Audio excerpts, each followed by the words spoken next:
sono dentro.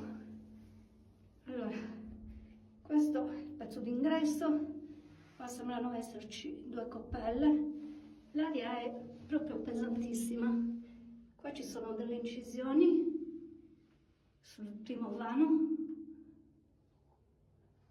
poi c'è un pilastro, altre incisioni, poi è respirabile.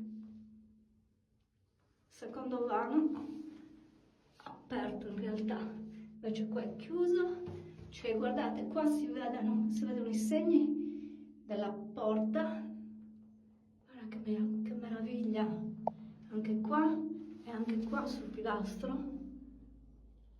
bellissimo. E poi abbiamo il terzo vano, allora le incisioni qua le abbiamo già viste, il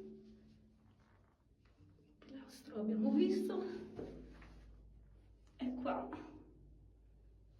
vediamo un po', anche qua c'è qualche incisione. L'aria è veramente strana, si respira una specie di polverina che non so bene, il piano di ragni, per cui adesso mi appresto ad uscire dai pressi Uru. Bella comunque, veramente bella.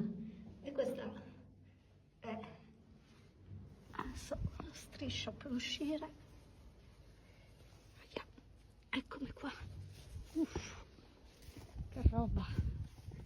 Ve la faccio vedere nuovamente dall'esterno, perché questo posto che non conoscevo, di cui non avevo neanche sentito mai parlare, è veramente una meraviglia. Bellissimo.